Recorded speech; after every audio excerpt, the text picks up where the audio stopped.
XM to wake the positive, in Lambda negative.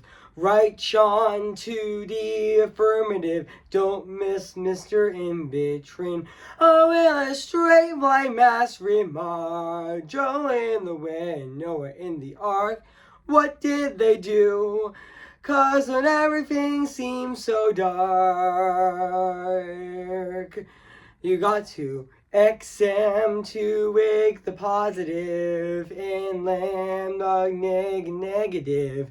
Right Sean to the affirmative. Don't miss Mr. In Between.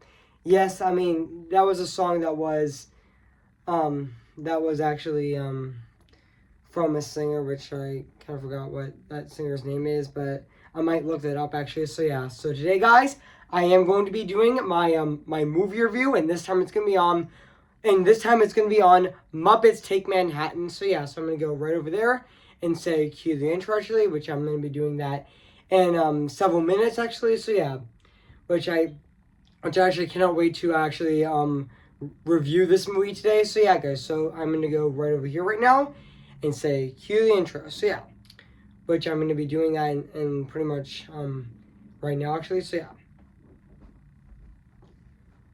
cue the intro.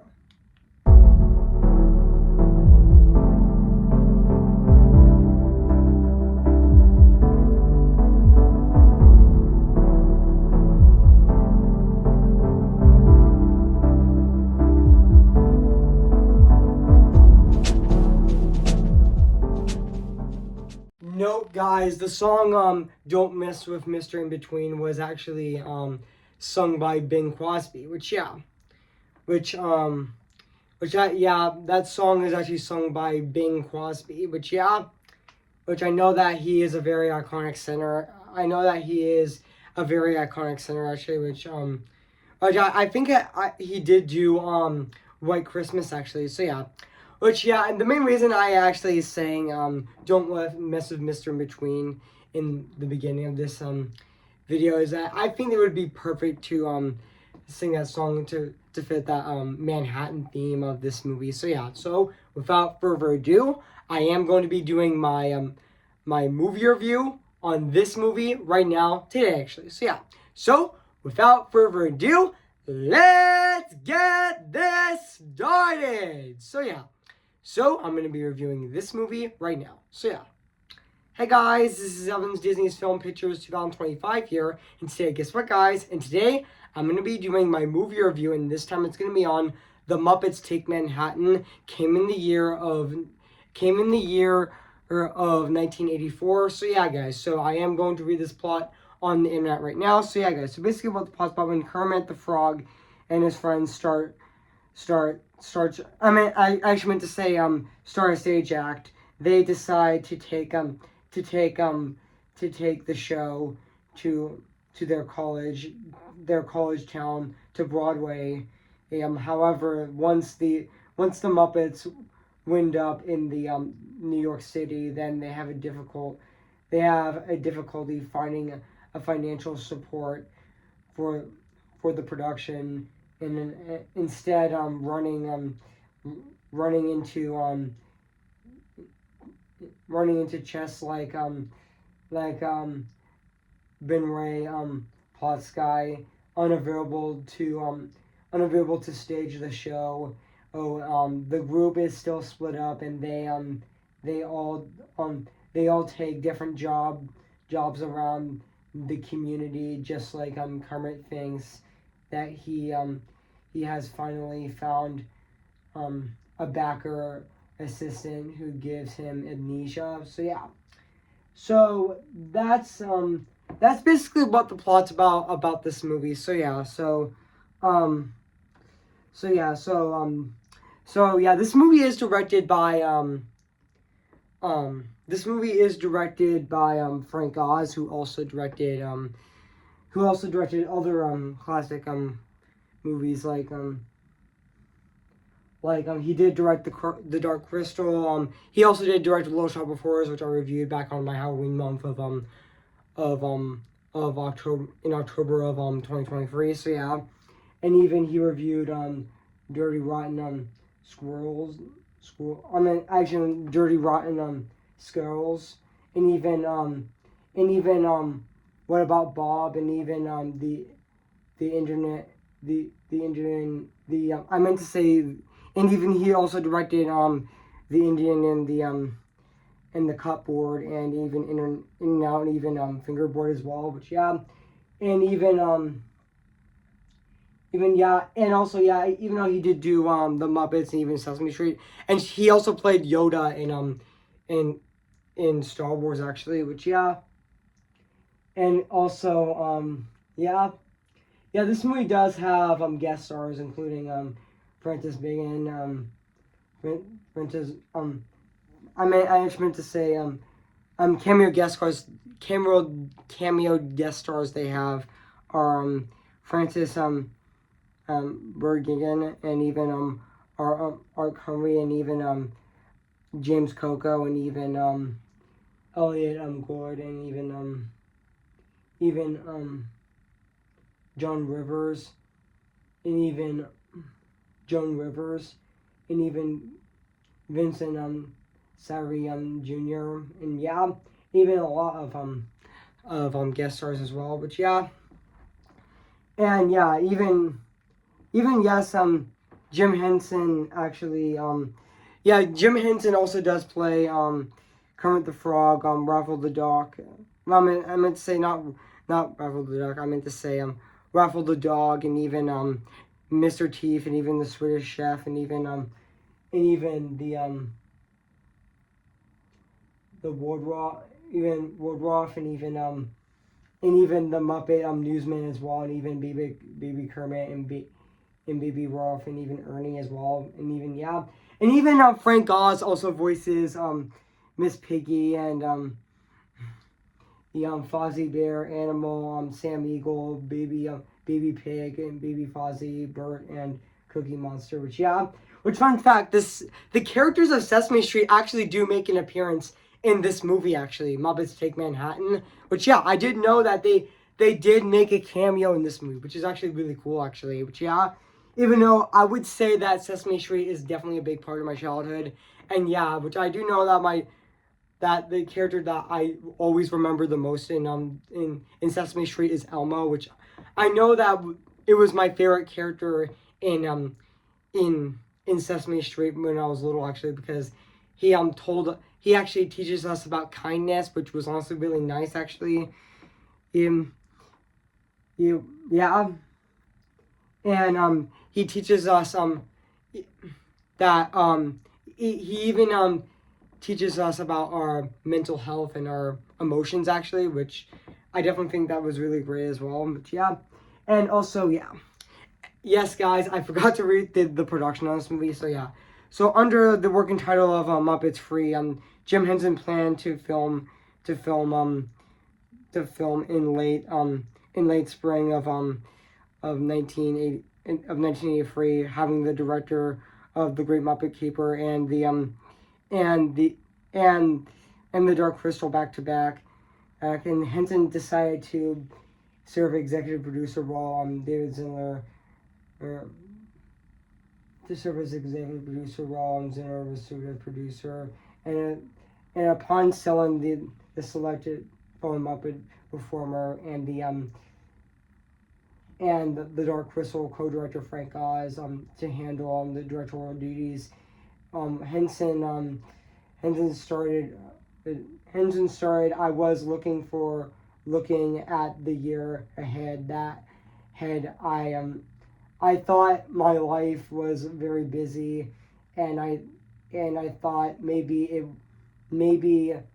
would maybe it was a time to have Frank directing one of these. Which yeah, even the first drop of Muppets Legends Continues was written by the Muppet Keeper screenwriters Jay Trizes and Tom Pratchett.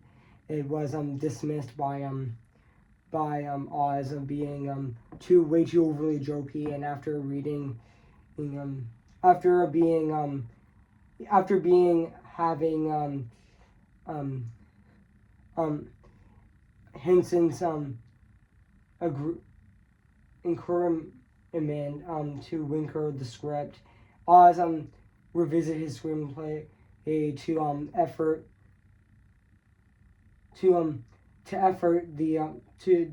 to develop the oomph of the characters and their relationships. And once the script was completed, the sets were built, and consultant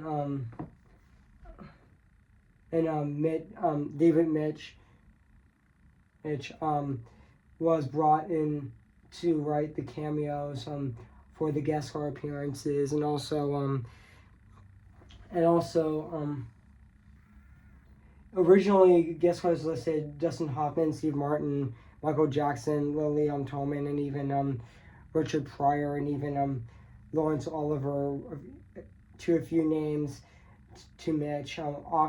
Hoffman was going to play a Broadway producer and planned to do a addition to the film producers Robert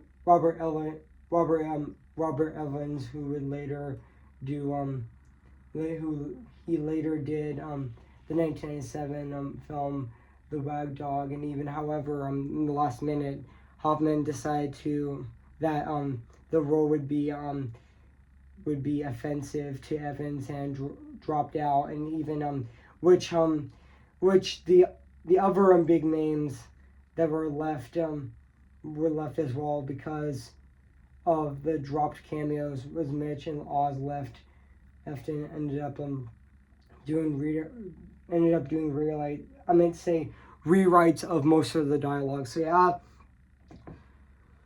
guys. So yeah. I know this movie is from TriStar, actually, and I know this movie is actually 94 minutes long. So this movie is actually an hour and 34 minutes, actually. Which, yeah. Excuse me, guys. I just burped, actually. So yeah. And also even though this movie did receive mostly positive reviews from critics, and this movie also fun fact, also received positive reviews from critics, including praising with its puppetry, humor, and songs and characters, but criticism for some of its writing. But also, this movie was also a box office success as well, earning $25.5 million on its $8 million budget. So yeah,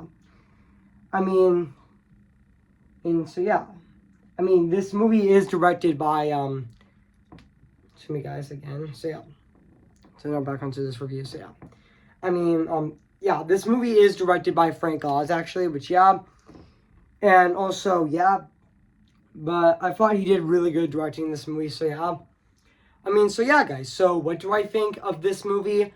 I have to say, this is definitely a really great Muppet movie. This is definitely a really fantastic Muppet movie as well. And yeah, this is definitely a really fun Muppet movie as well. This movie was definitely lots of fun, actually. Yeah.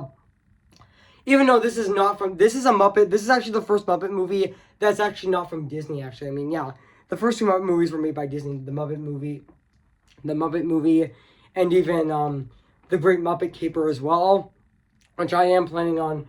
And also, speaking of the Muppet movie, I am going to be reviewing that in August of this year of 2025. So stay tuned for that as well. Which, yeah, and also yeah, and this movie is actually one of the first movies from TriStar Pictures, actually. Which, yeah, and also, fun fact, guys, I forgot to mention that I did know that The Muppets Take Manhattan is actually one of the first movies from TriStar Pictures. Which, yeah. Which, even though, yeah, I didn't know that TriStar actually was, I didn't know, also, fun fact, guys, I did know that, that TriStar, actually first started in 1982, actually, which, yeah. And yeah, this was actually this fun fact, guys. I mean, the Muppets Take Manhattan was actually TriStar Pictures third movie that they made actually, which I know their first movie was The Boys and The Boys. I know that their first movie was actually The Boys are 84 and even The Natural, but yeah. And I did know that this was actually one of I did know that this movie Muppets Take Manhattan is one of their first movies actually. But yeah, even though Sony does own even though fun fact, I do know that Sony does own TriStar Pictures actually, which I didn't know that Sony actually bought TriStar Pictures. I didn't know that Columbia Pictures did bought um did bought TriStar Pictures back in I think back in 1993 actually, which I think it is actually. So yeah, and yeah, now Columbia Pictures and TriStar Pictures are now owned by by by Sony actually, which yeah, and even also yeah. Just give me a sec, guys. Just patience. Patience.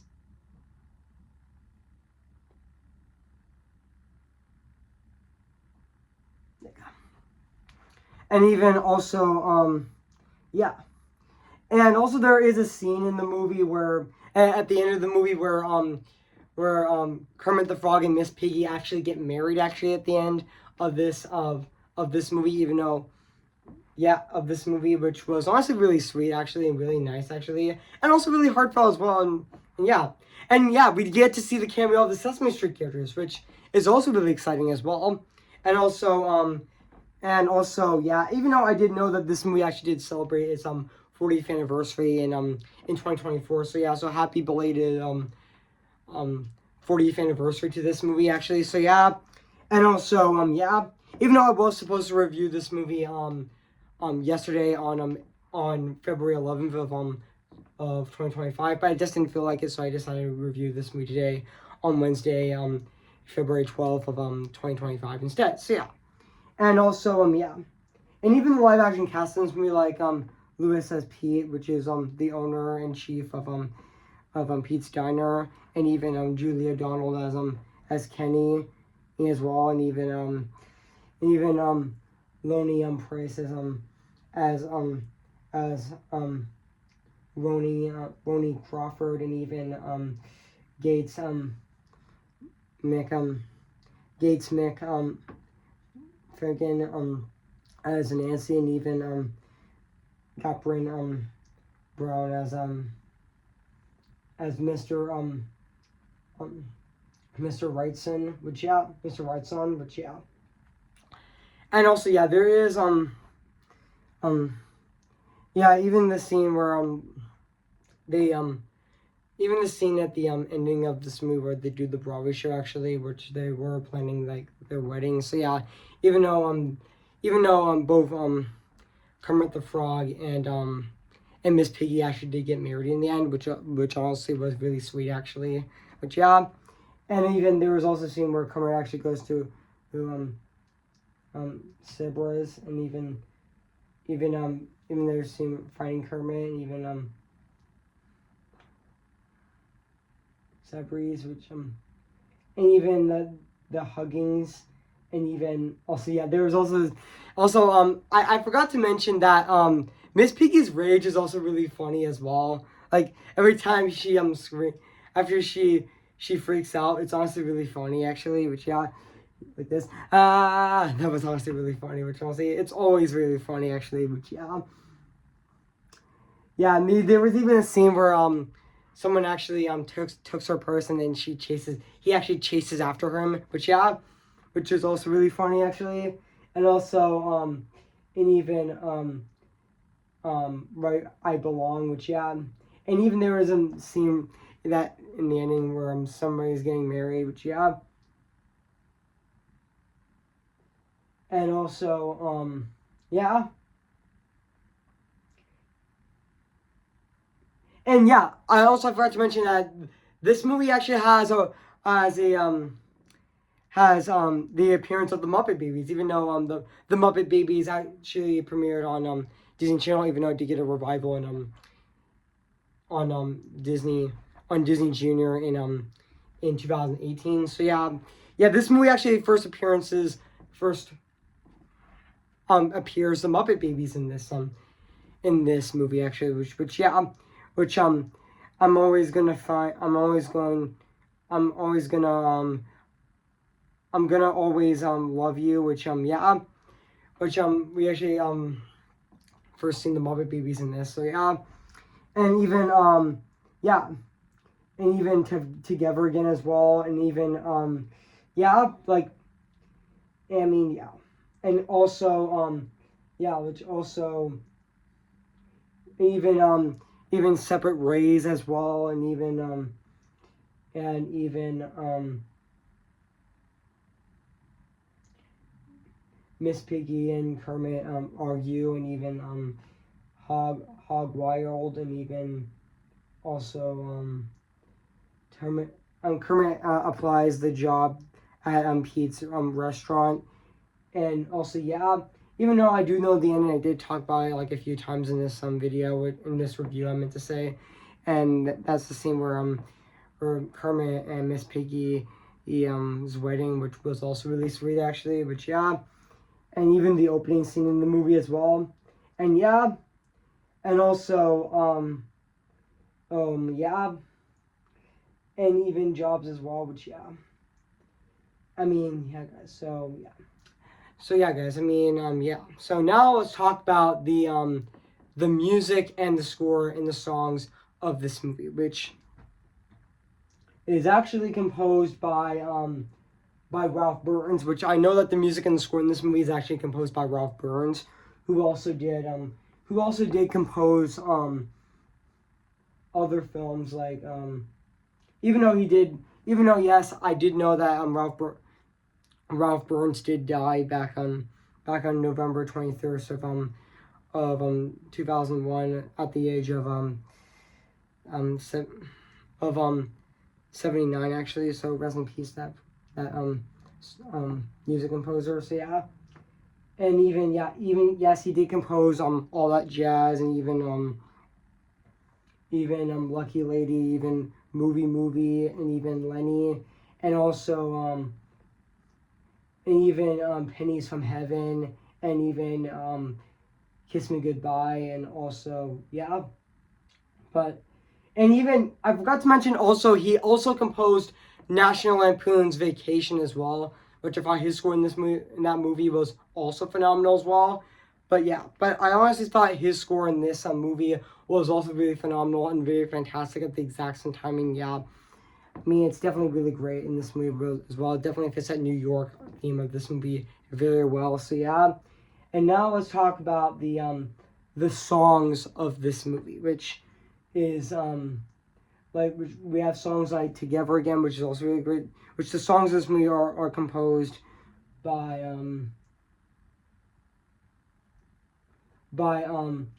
Jeff Moss, who also was the prominent score cues in the in cues by Ralph Burns from the film actually, which yeah, and I did know that the album actually reached 204 on the Billboard buildings upper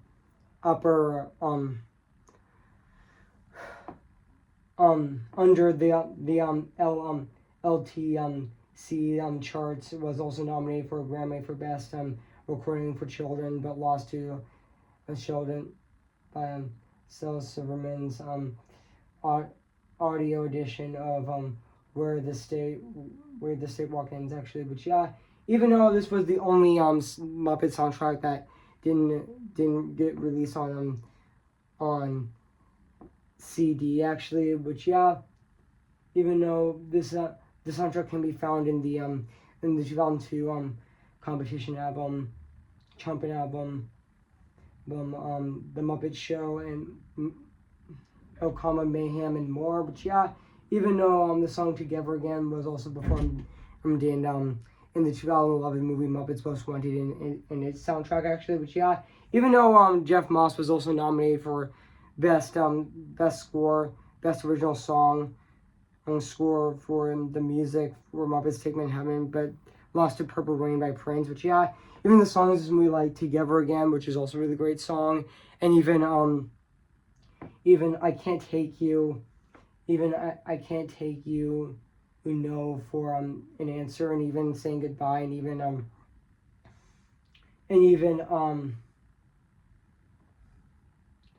and even Together Again, and even I'm Always Gonna Love You, and even William Overtune, and yeah, and even looking, even Right Where I Belong, and even Somebody's Getting Married, waiting for Waiting for a Wedding, which is also really heartfelt as well, and really sweet as well, and even The Ceremony, even He Makes Me Happy, and even the closing melody, which yeah, the songs in this movie are definitely really great as well. So yeah, guys, so now let's talk about the production design of this movie, which definitely does look fantastic. I mean, 41 years later, or should I say 40 and a half years later, it still is absolutely phenomenal and very fantastic at the exact same timing. Yeah, even though there are shots in there this movie was also shot in location, and also this movie was also shot in the soundstage as well.